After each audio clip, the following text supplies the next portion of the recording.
Okay, ladies and gentlemen, I'm with Geoff Capes at the moment, sitting in the VIP bankside, and just having a chat with Geoff beforehand, just before we sort of ask you some more questions. You just said you actually built a car once before. Yeah, I did actually. I stripped down an old Ford Anglia, an 850 Ford Anglia split windscreen in those days. And what I did, I put a 1390 Classic engine in it, a Ford Classic, put wheel spacers on and a straight through Tiger exhaust. And the thing is, when I used to put my foot down, it used to be about 120, and the front used to lift on the vehicle. So I thought, well, how can I kind of stop that? So in the Fens in Lincolnshire, we have what they call pig weights that weigh 4 stone each. So I strapped a couple of these on the wheel arches underneath the bonnet just to keep the front down. But I was a little bit of a, kind of a sod in them days. I put a sod down there because petrol head. Oh yeah. I mean, used to drive little 850 Morris Minor vans and used to strip them down and put all sorts of weird and wonderful contraptions on them. So what sort of prompted you to want to do that, and was it a bit of a laugh for you? Well, it's all laugh. You do things when you're kids, don't you? Yeah. I mean, you remember the old soap boxes? You used to get a pram frame, didn't you? And little wheels at the front, big wheels at the back, and just a bit of string pulling each side. That's it. I think guys have always kind of been inventive in that ways, but nothing like what I've seen today. So what you've seen today so far, it's obviously a quarter mile, obviously different types of machines that you've seen. What's your view on it so far? Well, I've seen a lot of things. I've seen truck racing, of course, and I used to do a bit of racing in the celeb events, such as the old Ford Mexicos, and I did the Lombard Rally and the 900 Turbo Saab, and so I'm kind of semi-interesting. But what I've seen here today, I mean, I've just seen a motorised. I don't know what it was actually. It was like a sort of a handicap vehicle, and I've seen like the massive jet engines, and I'm amazed that we can think up things that just want to go in a straight line and frighten everybody to death. And that's what it's about, isn't it? It's really putting the wind up people. Definitely. I mean, what happens here, as I was saying earlier on, we've got vehicles at some of the events here that are doing over 300 mile an hour now on a quarter mile. Yeah, I mean, that is awesome. I mean, obviously, I've seen pictures of Bluebird and and all this, these people that go absolute out of their skin. But to see it firsthand, and see some of the vehicles, the way they're manufactured, I'm just amazed at the guy in the vehicle. Not so much the vehicle. I think nowadays you can make and manufacture most things, but it's the guy that actually has the nerve to put his arse on the line, literally, and go like stink, I mean, and put his life in his own hands, really. Absolutely. I mean, all the safety precautions are here, everything is here, but I take my hat off them, to them. I mean, they got to be mad. Yeah. I mean, absolutely stark bonkers. No, we do think that on quite a lot about people that are here. I must admit that. So that's good. Now, obviously, going back to yourself, obviously 76 caps for international level of athletics. And you moved on. Did strongman. Yeah. I've done all sorts of things in my life, of course, but I've had a good innings. I'm retired, but I coach now. I still get involved in shot putting, of course, and I've got 3 or 4 very good lads looking forward towards the 212 Olympics. I generally try and get involved. I haven't kind of vegetated. No. Enough not to do anything. I'm still very much involved in sport in general.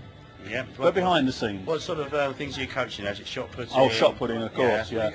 I've got the best under 23 man in the country, the best under 20, and the 3rd ranked under 17. Excellent. So, I've kind of got a full stable, really, and the right age is probably to look towards 212. And, people kind of knock athletics in many ways today, but I think we've still got some of the best talent in the world.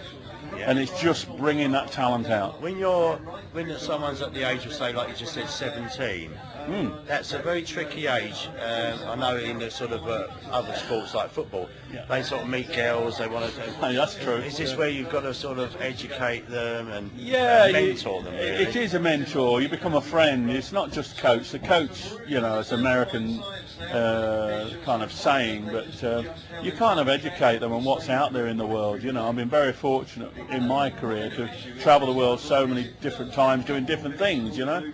And you know, the world's our oyster today. You know, it's a professional sport. There can be millionaires. You know, it's just not like what we used to do it for fun. Yes, you know, indeed, yeah. But yeah, you become more mentoring and just really educating on what's out in the world. So obviously you're coaching and everything else at the moment. So your life's sort of slightly slowed down a little bit from what you've been yeah. I mean, I've been literally on the road since I was 14 years of age, right? And I didn't retire until I was 45. You know, and you know, like you say, I had like 70 internationals for the country. I won the world's strongest man a couple of times, World Highland Games champion. But my big love at the moment is that budgerigars. I actually been breeding and showing budgerigars for over 30 years. You know, they're sort of prize ones now. Oh, very much so. I mean, we have world championships at that even. How does that work?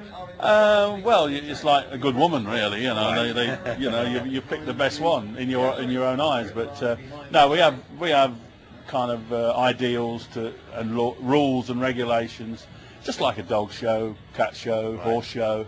You know, and but yeah, I'm very much into it. It's a great hobby, you know, and it's kind of laid back as well. That's very laid back. So it's a sort of a world budgerigar. Yes, it's a WBO, World Budgerigar Organisation. We have the Budgerigar Society of Great Britain, in fact, based in Northampton, and we have the World Club Show, which is a couple of weeks away in Doncaster at the Dome, and yeah, it's very competitive. We have kind of regional, area and national championships, you know.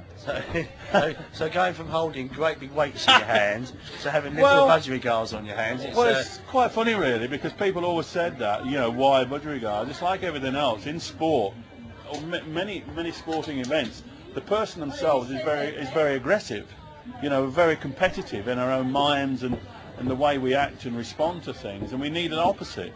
Yeah. And the opposite, I mean, I love fishing as well, which is totally laid back, non-competitive in the mind sense. Although they are me, they are now my extension. You know, they become me. Yeah. But you can't be kind of, you know, like angry, nasty, physical or whatever, like we did in our game. Yeah. You've got to have the total opposite. You've got to be able to switch off. Yeah, yeah. And that's what I did to switch off. And that's how long have you been involved in the budgerigars? 33 years. Good Lord. So you was even doing it when you was in these sort of competitions I've and judged all over the world. I'm a qualified judge as well. I'm a champion in my own right in exhibition. Right. And they're really my sport. So really, all the way through your career and your life, really, you've been aiming for that champion. Ultra, absolute. Yeah. Everything you do it well or don't bother. Yeah, yeah. You know, and I say it to everybody: be competitive in everything you do, because the world is a very competitive place. Absolutely, you know? yeah. And if you do it well. Excellent. Absolutely. Just a quick word on your visit to Santa Pod today. Would you recommend that people come along and have a look if they haven't seen it before? Absolute awesome. I mean, I've been dumbfounded, I've been gobsmacked, I can't keep my eyes off the cars. Met some lovely people. There's a lot to see. I'm not just saying that because I've done a lot of shows in my life. This is a great spectacle, and you never know, with a bit of luck with my mate here, I might be back. That would be really, really nice if you do come back, because we'd like to see you, and hopefully we do see you again. Next main meeting here is at Eastern. Hopefully you can come along for that. I've really enjoyed my day, and like I say, anybody comes down here, they'll be in the same sort of awestruck thing that I've had today. It's been fantastic. Thanks so much indeed. Ladies and gentlemen, that's Geoff Capes. Thank you.